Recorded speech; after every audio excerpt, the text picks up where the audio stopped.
මම මගේ ආදරණීය රසික රසිකාවියන්ටත් ඒ වගේම මට ආදරය කරන හැමෝටම පොඩි පණිවිඩයක් කියන්න ආවේ. මොකද මේ අද උදේ සිට YouTube නාලිකාවක් විසින් Trending 1 කියන YouTube නාලිකාව විසින් මම සම්බන්ධ පොඩි අසත්‍ය ප්‍රචාරය කරලා තියෙන නිසා මම හිතන්නේ ඒක AI ජෙනරේට් කරලා හදපු වීඩියෝස් දාලා එක වෙනස්ම කතාවක් මගේ සිතුවිල්ලකවත් තිබෙන කතාවක් ඕන ඒක ප්‍රචාරය කරගන්නමින් යනවා ඒක මට යහපතක් හැටියට නෙමෙයි මට ඒක එන්නේ යහපතක් හැටියට මොකද මම වැඩ කරගෙන ලස්සනට ඉන්න කැමති කෙනෙක් මාදටත් එදා වගේම අද වෙනකම්ම මගේ ගීත ගායනයවත් මම කරන වැඩ කටයුතුවත් කිසිම දෙයක් නවත්තලා නැහැ.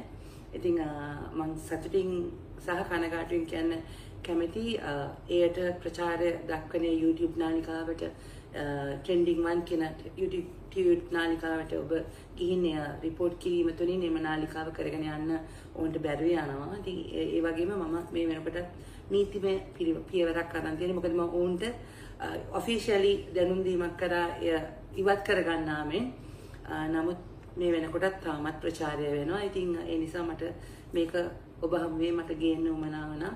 ඉතින් මට ආදරය කරන හැමෝම ගිහින් ඒකට report කරන්න. එතකොට ඒ වගේ වැරදි වැඩ කරන අයට මේ රටේ මේ ඩිජිටල් කරණය තුළ ඉඩක් නැති වෙන්න ඕනේ. මොකද මේ රටේ තරම් ඩිජිටල් කරණය ඇතුලේ වැරදි වැඩ කරන සමාජයක් මම දැකලා නැහැ. නිසා අපි මේකට විරුද්ධව නැගී හිටමු. මං වෙනුවෙන් මං වගේ තවත් ගොඩක් කලාකරුවන් වෙනුවෙන් මම මේ ඉල්ලීම කරනවා.